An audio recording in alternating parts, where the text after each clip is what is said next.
This could be the superfood that saves your life during the next crisis. It's probably the most nutritious food on Earth that requires absolutely no refrigeration.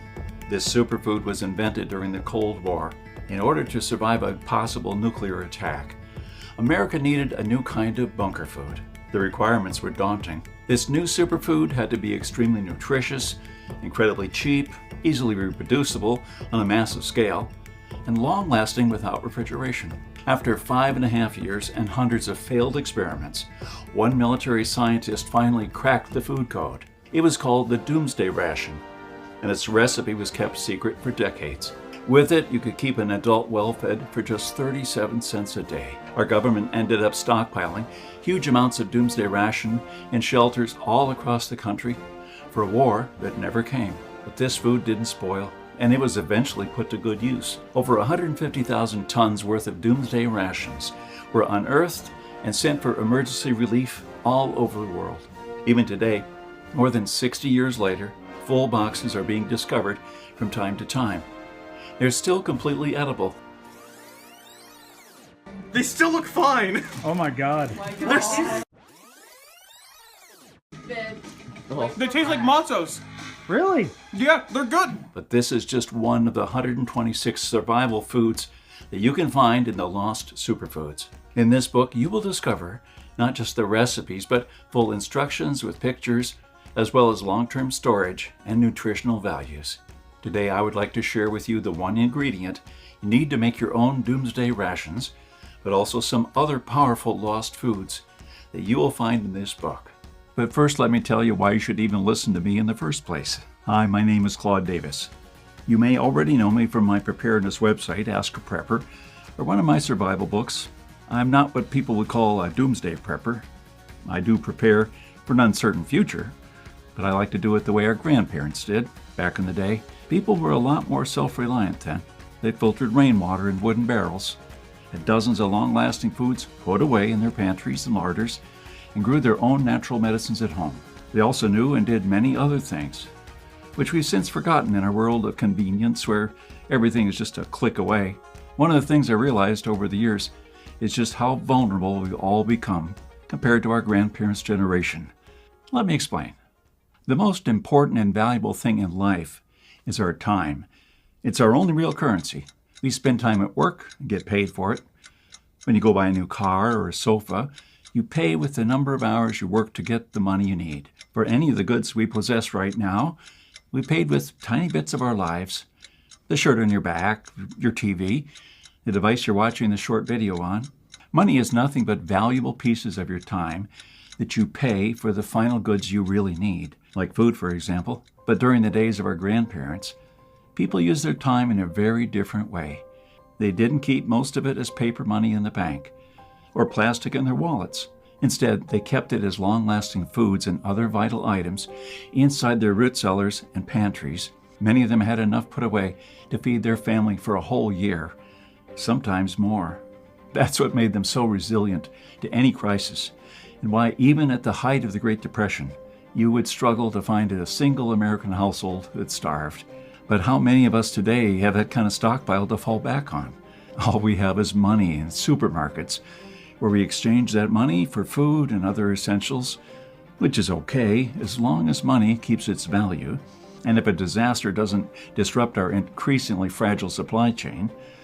Otherwise, most supermarkets have only 3 days' worth of food, which will disappear even faster when people begin to panic. But money has no value of its own, and in a crisis, it quickly becomes worthless. You can't eat paper, but good, nutritious food that doesn't spoil will always keep its value, no matter what happens to the world around us. The bottom line is this: as long as you keep everything you have as paper, stocks, bonds, gold, or anything that doesn't have a basic survival value, you are vulnerable and may find yourself at the mercy of others. Many of us today rely only on what we've got left in the fridge, thinking we can always go buy some more. But that's a big mistake, as recent history has proven time and again.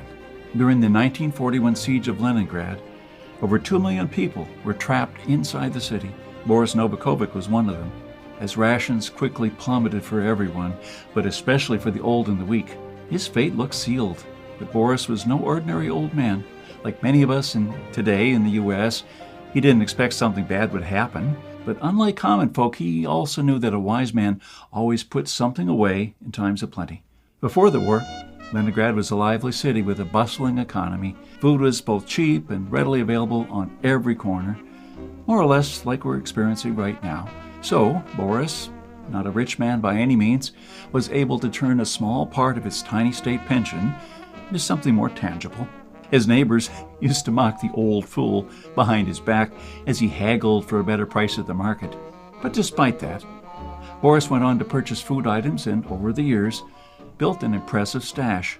As the city turned wretched and money became useless, people started trading boxes full of jewelry, gold watches, and expensive fur coats for just small pieces of bread, sometimes not even enough for a single meal. In contrast, Fat Boris, as he became known, did quite well for himself during the 3-year famine.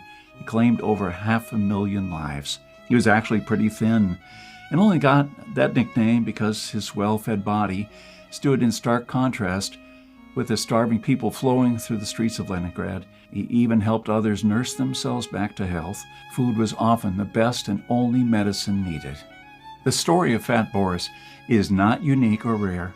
In starvation-stricken Leningrad and throughout other crises, like the Great Depression, you can always find a few others like him. Prudent, wise folk who, by stockpiling the right foods at the right time, were able to survive and help their families do the same. Many others starved, probably still waiting for government help to arrive. The best time to put food aside is now, before something bad happens. If Boris had waited until the danger was near, he would have had nothing left to stockpile or barter with later on. He would have been no better off than the rest of his starving neighbors, just as we won't be if we decide to wait until the last minute. There will rarely be any warning signs. Do you think people knew the stock market would crash even a day before it did in 1929, ushering in a 10-year economic depression? Of course they didn't.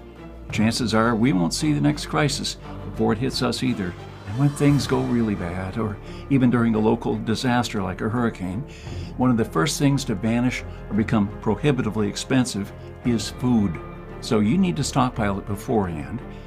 And it has to be the right kind of food, nutrient-rich and long-lasting without refrigeration. That's because in no decent crisis did people suffer from hunger but still have electricity left.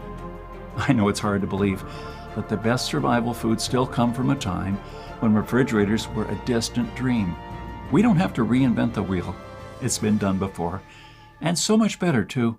And don't rush out and sink thousands of dollars into a freeze dryer just yet. And don't stock up on emergency food buckets, even if you find them on sale.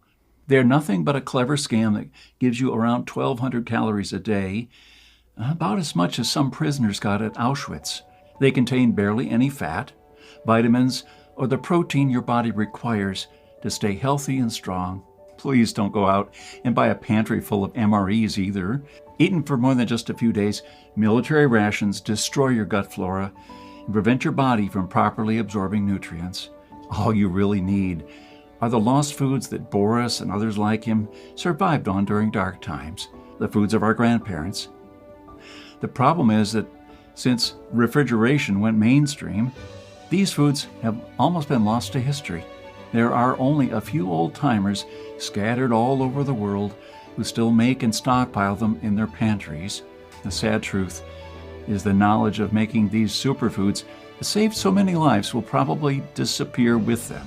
Neither we or the next generation will have them in times of need. That's why I've decided to save these superfoods before it's too late.